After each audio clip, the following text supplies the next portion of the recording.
nè tê xo sờ bồ phải cục á mà tu sân na sờ bát sạt bồ phải cục là khơi nhập nhiều còn bàn tê và đã bàn thọt em mình để xa cho là vô là lấy cái đá từ mưa sạt xinh thì đó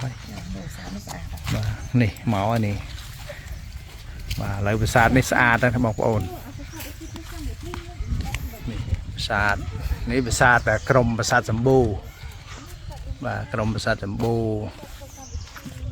đại miền cà bรุcam thì nó cứ tay nè điệp trong mà phơi nè tì nằng và khơi ngàyនេះគឺជាថ្ងៃអអំបុកទី3ថ្ងៃទី16ឃើញថាមានបងប្អូនមកទស្សនាចិត្តឆ្ងាយនេះគាត់ឈៀងចូលមកលេងបាទហើយធម្មជាតិស្រស់ស្អាតណាស់បងប្អូនអើយនេះសត្វសម្បូរព្រៃគុកខេត្តកំពង់ធំបើយើងធ្វើដំណើរពីកំពង់ធំមកយើងឆ្លងកាត់ផ្លូវ62ព្រះវិហារគឺមកដល់15គីឡូភូមិកូនថ្នោតយើងនឹងបត់ស្ដាំមកយើងមករហូតទៅ15គីឡូទៀតយើងមកដល់ប្រាសាទសម្បូរព្រៃគុកនឹងតែម្ដងបើនិយាយពីធម្មជាតិស្រស់បំព្រងត្រជាក់ស្រួលណាស់បងប្អូនអើយមិនចាញ់នៅសៀមរាបប្រហែលទេបាទនេះលើឃើញរថយន្តអីមកច្រើនណាស់ឥឡូវបងប្អូនគាត់មក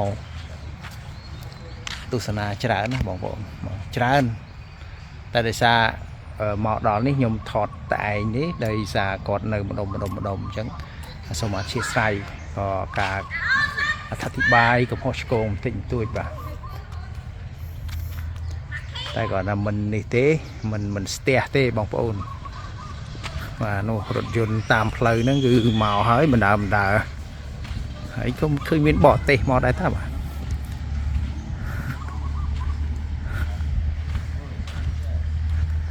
សត្វសម្បូរព្រៃគុកនេះគឺនេះប្រាសាទក្រុមប្រាសាទសម្បូរគឺស្អាត